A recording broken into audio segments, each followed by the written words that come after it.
মাছ, একটা শুকনো মরিচ দিয়ে দেবো। এই ভাগে পাইছি আমরা। মাছ ভাজিটা অনেক স্বাদ হয়েছে।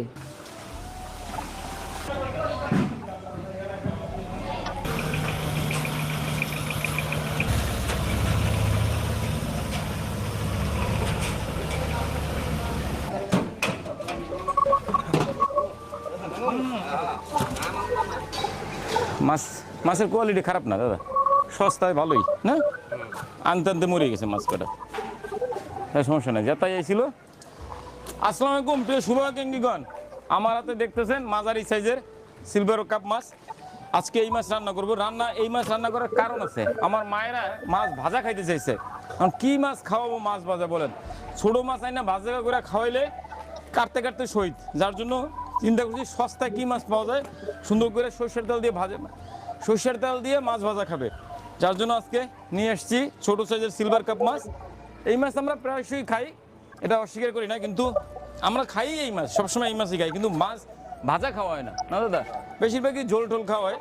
আজকে সিলভার কাপ মাছ গরিবের ইলিশ ভাজি খাবো, বা আমারে বড় বড় টুকরো করবো, ভাজি খাওয়াবো, মানে যেন খুশি হয়। মোট মাছ হলো 40 কেজি। ঢালো দাদা, মাছের সাইজ একদম খারাপ না। আমরা এই ভিডিওগুলো বানাচ্ছিলাম, কিন্তু আপনারা দেখবেন সোশ্যাল মিডিয়াতে সবাই ভিডিও বানায় টাকা আয় করে, রেভিনিউ ডলার কামাই করে। তো আমরা ভাবছিলাম যে আমরাও ডলার কামাই করব। তো ডলার কামাই হয়, কিন্তু কম হয় আমাদের।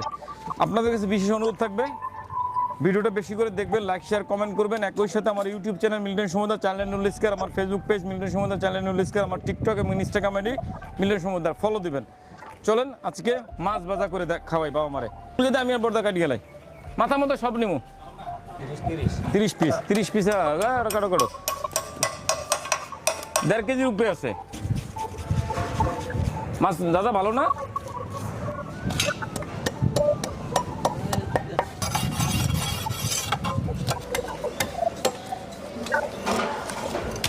ঠিক আছে,